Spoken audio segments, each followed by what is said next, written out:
I had lived in that old villa for many years, where every footstep echoed the same way, just like my life, until that late autumn morning.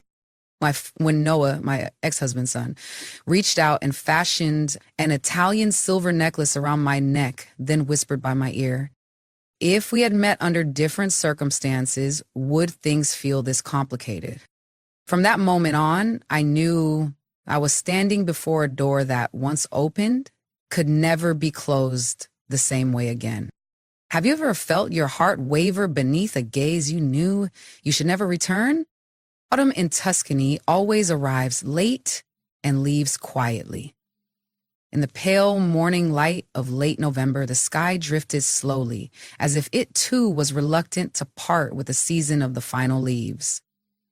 The vineyard rows out front had already shed all their foliage, leaving only bare, twisted branches, tangled like overlapping memories. Eleanor stood by the old glass door, holding a cooled espresso cup in hand, silently watching the weak sunlight filter through the pine branches. In the light mist, the old stone house nestled between sloping hills, surrounded by harvested vineyards and moss-covered stone walls. Everything was so peaceful, it could take one's breath away. She had lived here for over 10 years, since the day Thomas brought her home as his wife and then left her with his son, only to disappear like the first cold wind of the season. Noah had only been a thin, quiet child then, with a shadowed gaze. He grew up alongside Eleanor, bound not by blood, but by the silent sharing of absence of the man who had once been the center of both their lives. Footsteps echoed from the mezzanine, soft, like a habit too familiar to be noticed. Noah appeared at the bottom step, a camera dangling from his neck. His brown hair tousled from sleep, and the deep gray sweater accentuated his bright eyes and cheeks flushed pink from the cold. "Good morning, Mom." His voice was husky, paired with a gentle smile. Eleanor responded with a nod and a faint smile, almost unconscious. Noah walked over, poured a fresh cup of coffee, then suddenly said, "The weather's beautiful today. Do you want to come with me to the olive grove? I need to take a few end-of-season shots." The question made Eleanor pause for a second. How long had it been since she last stepped past the wooden gate that led to the fields? How long had she been circling inside the house, between the kitchen and the window, letting time slowly gnaw away at what remained? "Yes," she said, softly like a drifting breeze. "I'll come." A simple answer, seemingly small, but in Noah's eyes it was like the first ray of sunshine after a long winter. He smiled brightly, like the first time Eleanor had heard him speak. They put on coats, wrapped scarves, and walked across the stone courtyard now darkened with moss, their footsteps echoing like an old song. The cold wind brushed their faces, but neither felt chilled. Beneath the slanted sun, their two shadows quietly passed through the weathered wooden gate. The threshold between a house and a field of memories now beginning to stir again. In the distance, rows of olive trees swayed gently in the wind, and Eleanor, after so many years, finally stepped back into life, not as the abandoned wife she had once been, but as a woman learning to breathe again. Beside her was a son, not born of her body, yet tied to her as if part of her own ribcage. The stone path leading from the old house to the olive grove twisted like an old memory, dotted with moss and scattered with dry pine needles. The morning air was so still that every step echoed into the quiet of nature, leaving Eleanor momentarily breathless. She couldn't remember the last time she had walked this way. Perhaps it was many years ago, when she was still searching for a reason to hold together a crumbling marriage. But today, ahead of her was Noah, the young man with his father's solemn face, but eyes entirely different. Those eyes were bright, capable of looking deep, and held a kind of gentle stillness. He stopped beneath a large olive tree where the light filtered through its leafless branches and spilled across the grass in soft, faded beams, like stained glass suspended mid-air. "Stand here, Mom," Noah said, lifting his camera, his eyes following the frame as if sketching a picture in his mind. "I want to capture this light. It's beautiful, and so are you." Eleanor gave a faint smile, unsure whether he was joking or sincere. Still, she stood quietly, her hand gently gripping the edge of her sweater, her gaze fixed toward the distant vineyard, where rows of gray wooden stakes stretched like a late-season choir. The sound of the shutter echoed, just a small noise, but it struck something deep inside her. Suddenly, Eleanor didn't feel like the woman who had endured years of silence and long solitary nights. In the lens of Noah's gaze, she saw herself again, not as a stepmother or the one left behind, but as someone alive. And did you know, Noah said after a few shots, that every time I photograph an empty scene, I imagine you in it, standing by a window, sitting on a wooden bench, or just a silhouette walking through the mist. Eleanor turned to look at him. There was nothing in his eyes but a disarming sincerity. She felt something stirring, not a feeling that crossed boundaries, but a depth of understanding that reached long-forgotten layers of emotion. She asked softly, "Why me?" Noah didn't answer right away. He lowered the camera, still looking at her. "Because you are the quietest part of my life." Eleanor turned away, her throat suddenly dry like she had just swallowed a breath of cold wind. She had never thought she could become the center of someone's world.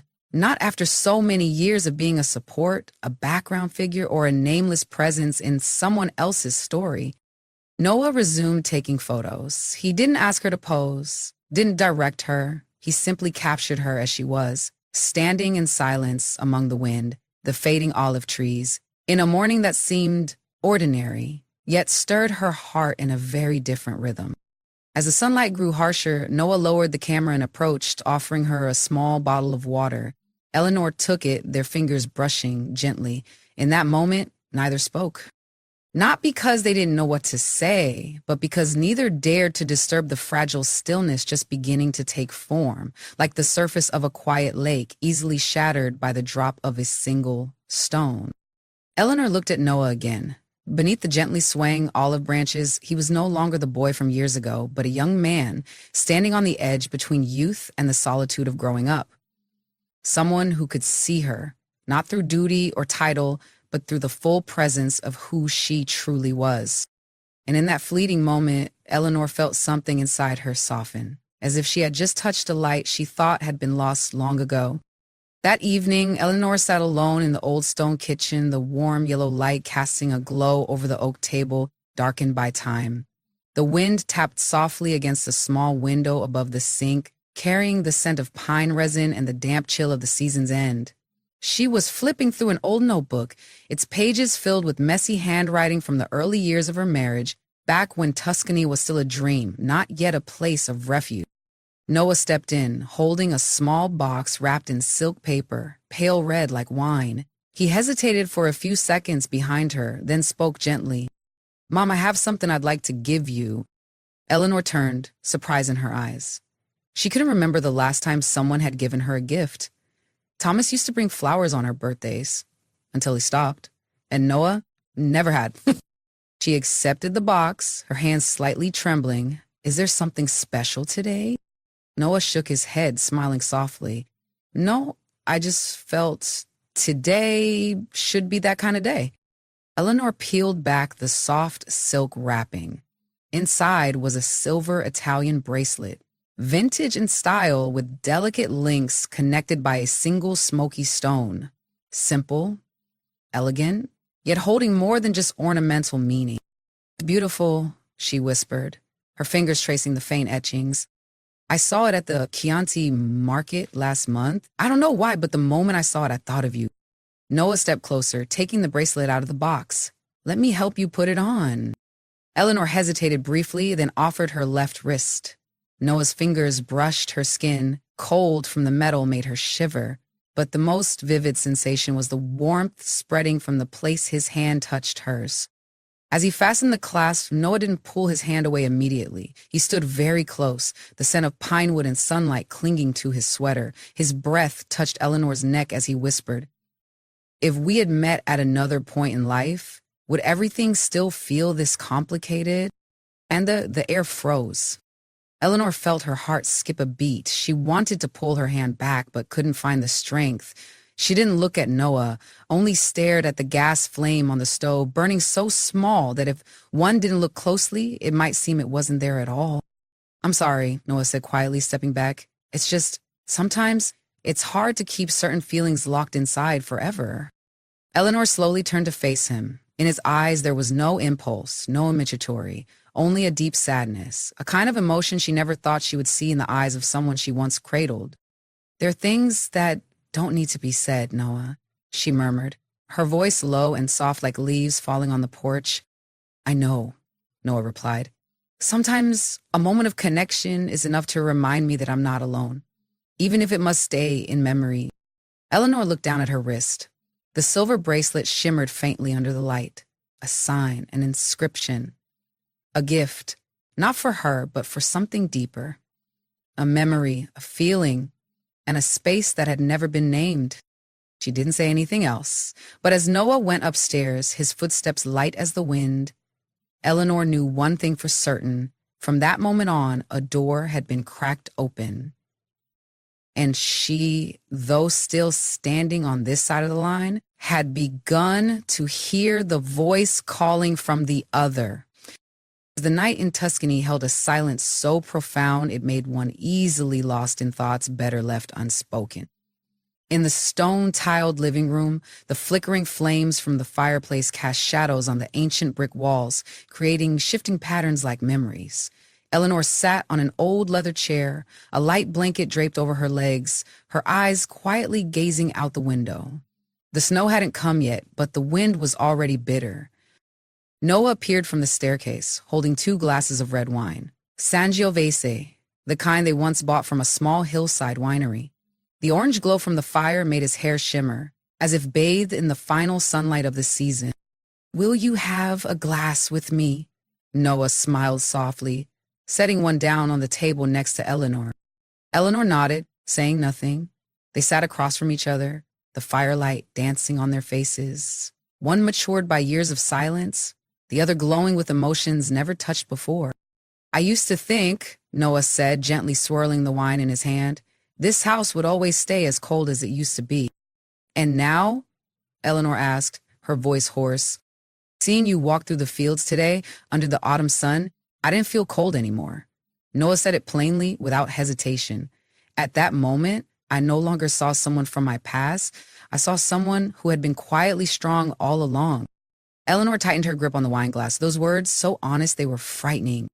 "Noah," she tried to keep her voice calm, "some things are meant to stay inside. I've kept it inside for too long, you know that." The air grew thick. Only the crackling of the wood and the rapid beating of Eleanor's heart echoed in the stillness. She knew. Just one more step, a return glance, a single touch, and something would cross a line that could never be undone. And then Noah did it. He stood, walked toward her. He didn't kiss her right away. He simply sat beside her, silently placing his hand over hers, as if asking. She should have pulled her hand away, but she didn't. She let it rest there, as though following some distant, unspoken instinct.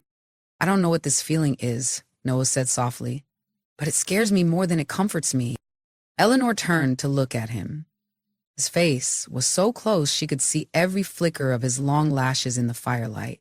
When his lips touched her cheek, soft, slow, almost weightless, she didn't pull away. She closed her eyes, as if hearing a sad song rising from within her.